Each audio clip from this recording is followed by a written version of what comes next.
The dog was too tired for our morning walk, so I took him home to sleep and went out to photograph birds by myself.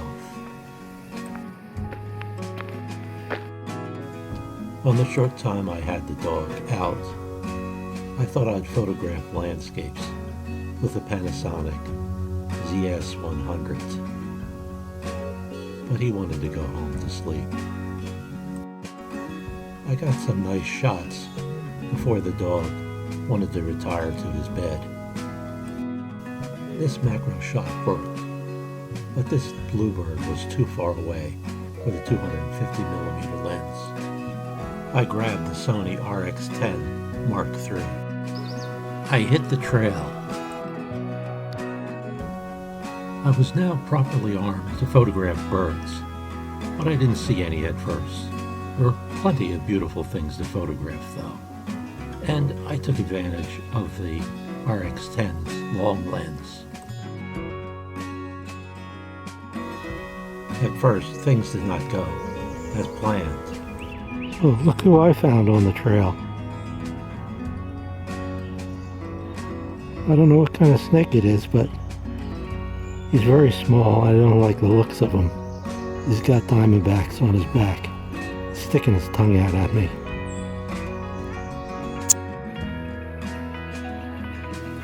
I gingerly stepped around the snake and moved on, my eyes cast down. Maybe the dog had the right idea. Maybe I just should have stayed home, gone to bed and slept all day. The birds were not showing up. I don't know what was wrong. I had the camera. I keep going farther and farther away from my car. I keep hearing more and more birds, but they're elusive little buggers. So all I can do is just keep going on the trail. Can't these birds understand I've got photographs to take?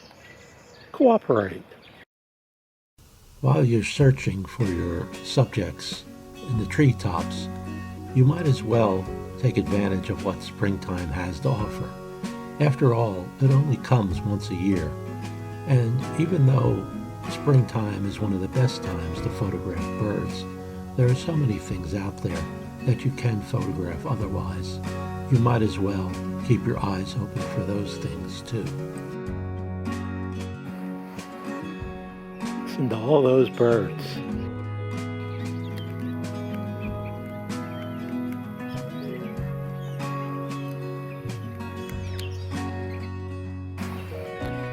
Thought I'd sit here for a while, let the birds come to me.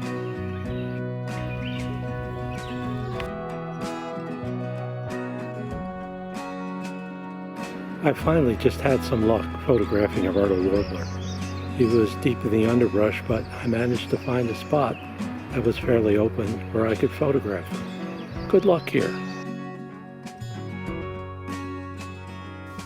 This myrtle warbler was hunting, but not with a lot of urgency. He stayed on the same branch looking round for quite a while. I was kind of hidden a little bit from him by the leaves. He didn't even notice I was there about 20 feet away. So I just kept on clicking and clicking, getting the shots as he looked around for something to eat. Then it was time to move on again. I kept my eyes down in case our friend the snake showed up again. There were still plenty of other things, though, that I could photograph and take videos of, and I did that as I searched out more and more birds. Remember those white dogwood trees? They came into play now, as a very beautiful, nice bird showed up. The yellow warbler is one of my favorite birds. It shows up this time in spring. The surroundings were just as beautiful as he was, and they added to the overall effects of the pictures. He managed to stay for a little while and let me photograph him. Then the search continued, over hill and dale, until finally another guy showed up and cooperated.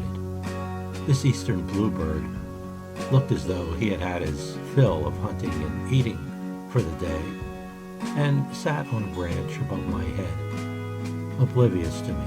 He didn't seem to care much that I was there, but I cared a lot that I got to photograph him.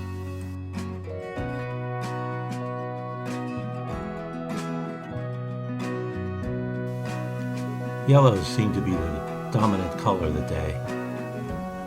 Then I got to see this guy, the common yellowthroat of all things. Who would have expected it? He too looked calm and ready to be photographed. It was as though the word got out that I was coming with the RX10 Mark III. And then a couple of friends showed up to be photographed. The bluebird and this cardinal. A gray catbird got in on the action. He too posed for me. But still, I had to move on and on, looking for more different types of birds. Whoa, what's this guy doing showing up again? Are you following me? Well, maybe it's all right for this guy to follow me. I'll still have to look around for other things to photograph. Here's a beautiful redbud tree. And then there were some salukis I met on the trail. They were fun. Now everybody was getting in on the act, even this squirrel. I think he maybe thought he was a bird and heard I was out to see him. Well, then came a guy who wasn't that. Yikes, a vulture! I got away from him quickly and went back to photographing whatever I could find. Beautiful white hyacinths. I thought maybe it was time to head home with my stash of photographs, but then this guy insisted he be photographed. He flew into a branch about 10 feet from me and then just looked at me, begging that I take his picture. I obliged him. Then it truly was time to head home.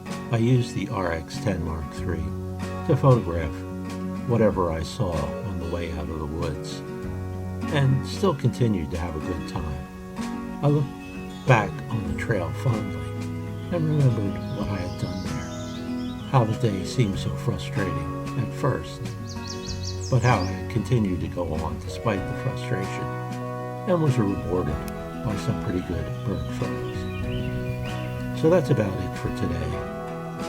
It's just time to go back, look at the pictures, and contemplate what happened.